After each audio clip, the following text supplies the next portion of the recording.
KCN में आपका स्वागत है। मैं king Hamid. If any of you imagine,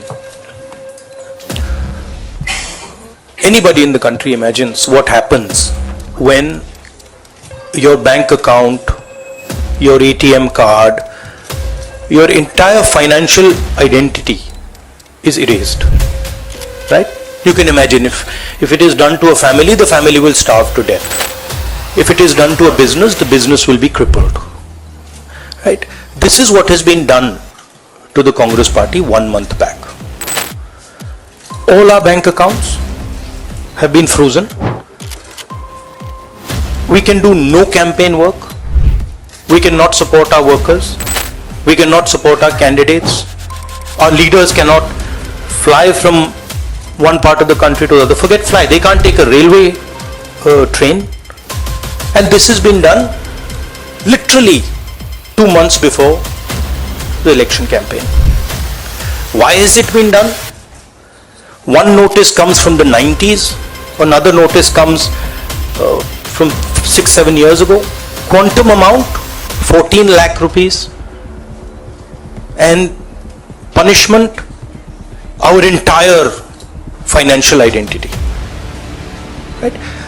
What's interesting to me is that there are institutions in this country that are supposed to protect the democratic framework.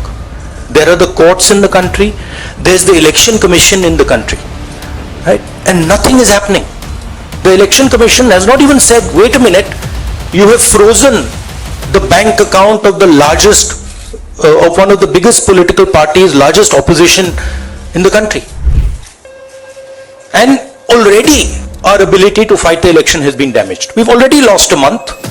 As Makanji said, we are unable to get slots for advertising. We are unable to put ads in newspapers. And so what sort of a democracy is this? This is a criminal action on the Congress party. And it's a criminal action done by the Prime Minister and the Home Minister. It's very clear. This type of activity does not happen without them in today's India. And so the idea that India is a democracy, this is a lie. There's no democracy in India today. The idea that India is the world's largest democracy, it's a lie. It's a complete lie. 20% of India votes for us, and we are not able to pay 2 rupees for anything, right? And it has been orchestrated to cripple us in the elections.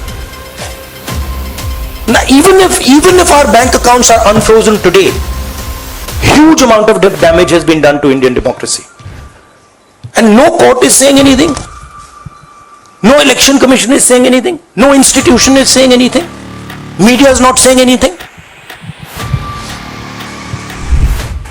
It's ridiculous. And it's your duty, and I'm not just speaking to the media, it is the duty of all the institutions of this country, it is the duty of the people of this country.